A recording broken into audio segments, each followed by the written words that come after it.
story from Mary and Joseph. What made you decide to let them use your state of those minutes? Bethlehem was a small village. When the king said that everyone must be registered to be taxed in the town of their ancestors, many people came to Bethlehem. We were not prepared to house so many travelers to our village.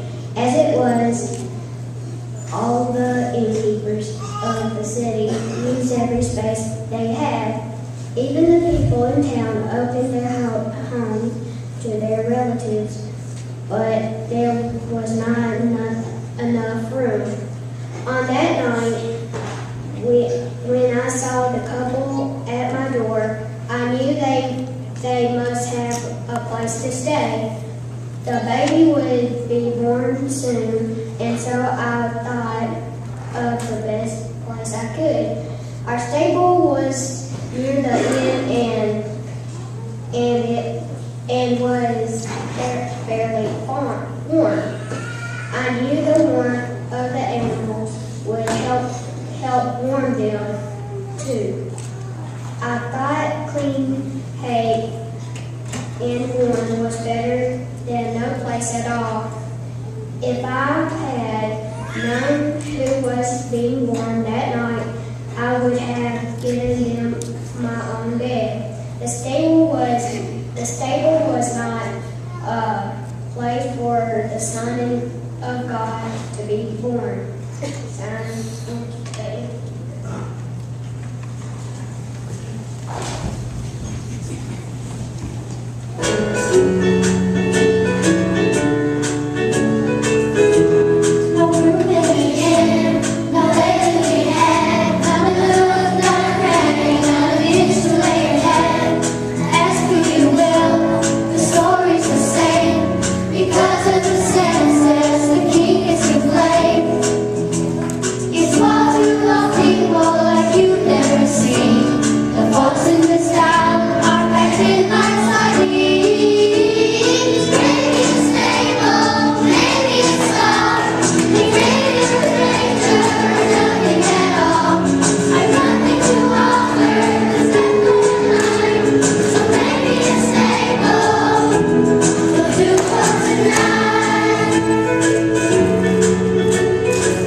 the villages, the shepherds take the sheep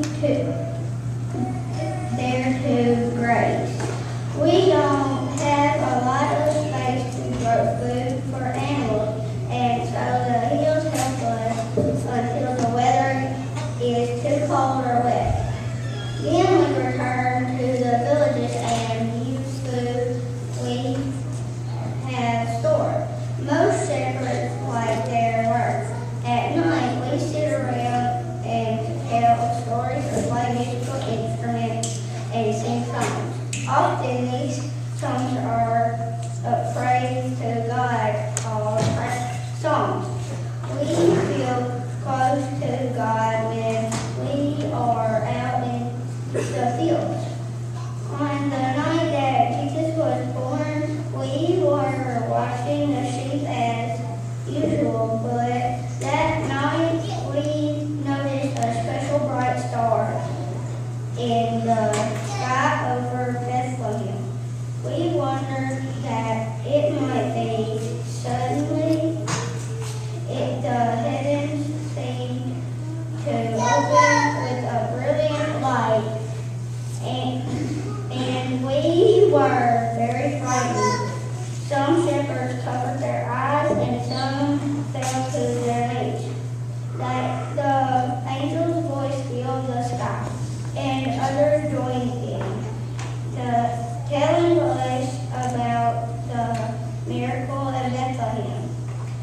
It was then that we understood about the strange light, and some of us decided to go into Bethlehem and see for ourselves what the angel told us. Yours truly, a shepherd.